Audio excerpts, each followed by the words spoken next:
Hello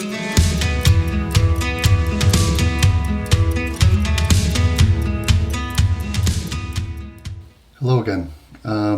So in this video, we're going to be talking about multiple component elements.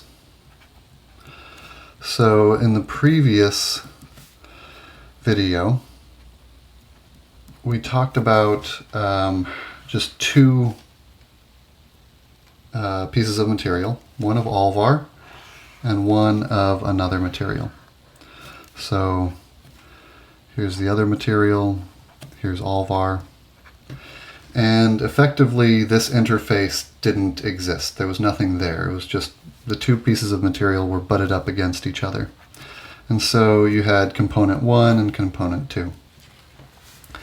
Now, this can happen in very special cases. So, for example, hydroxide bonding or hydroxide catalysis bonding can create an interface that is almost non-existent, so you can ignore it for most practical applications.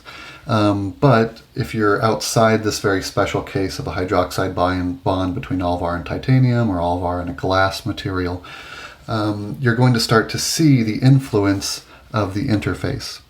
So for example, you can weld ALLVAR to titanium 6-4, and if you have a weld, then you're going to also have a heat affected zone. So beyond the weld itself, you're going to have a region that is going to be affected by the heat. And it'll be due to the mixture of the two alloys. It'll be also due to a change in the CTE or potentially phase transformation for the other material. And it can create, or it will create, a different CTE in this region. And so in this case, you can do a hand wavy thing and say you have effectively 3 zones or 3 components that need to be taken into consideration. Something else that we have done on our end is take a piece of ALLVAR and sandwich it in between another 2 pieces of the same other material, and we'll create a screw joint between the two.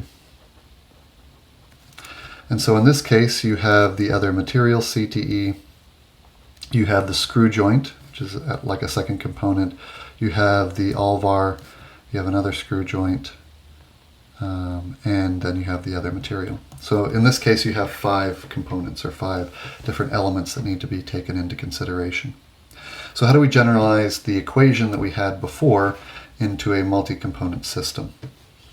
So we start from the same position where the change in length, the total change in length of this whole bar or beam is equal to the individual changes in length for the different components. Component 1, the change in length of component 2, change in length of component 3, and so on till the change in length of component n. So this would be thermal displacement. Makes sense. And so then we plug in the definition of thermal expansion as well as strain, like we did before. And in this case, we're going to use average thermal expansion again. So the total average thermal expansion of the total length, or effective thermal expansion, times the original thermal length at temperature 1 times the change in temperature is equal to the thermal expansion coefficient of component 1 times the length of component 1 at temperature 1 plus the thermal expansion of component 2 times the length of component 2 at temperature 1 plus all the way to alpha, the thermal expansion of component n times the length of component n at temperature 1, all times the change in temperature.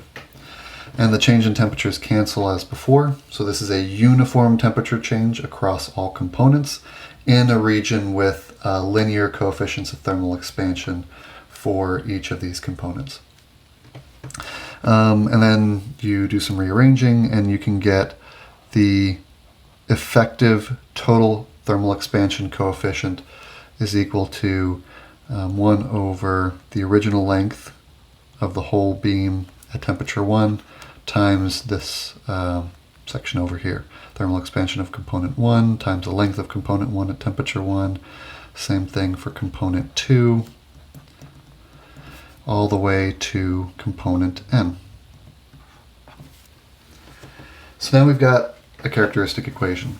But as simple as this case was, you could solve very easily for the length of ALLVAR or the length of the other material for that matter. But now we have a lot of unknowns. The thermal expansion coefficients should be known, the total length should be known.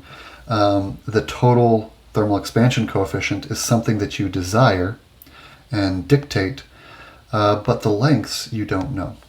So you have this equation that you need to solve, but to do that you need to introduce some constraints.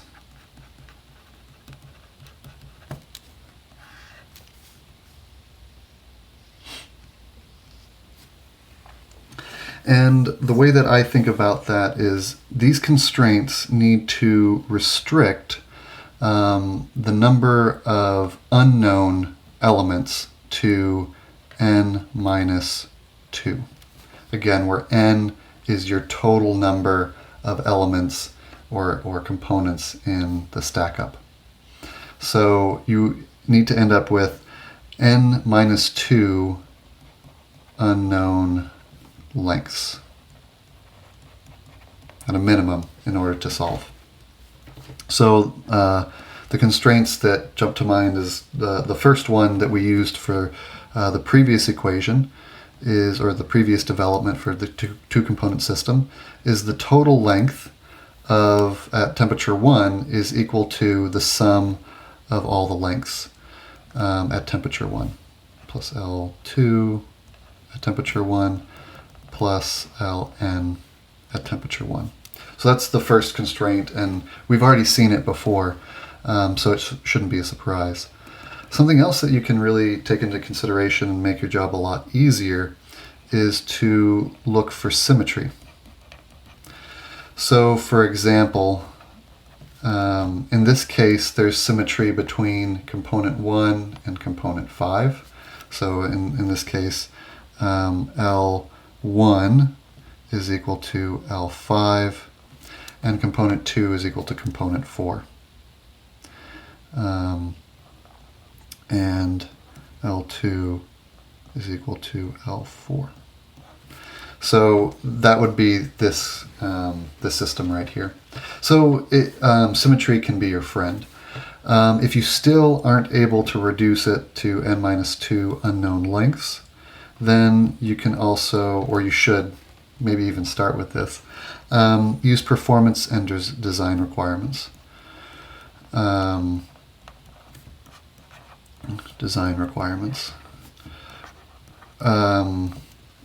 To understand, for example, how many threads do you need on the screw to make sure that it'll lock in place correctly.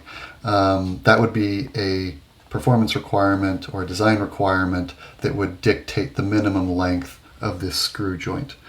So these three kind of guiding factors or guiding elements can help you generate the constraints necessary to solve a system of equations. So then once you have that, you solve the system of equations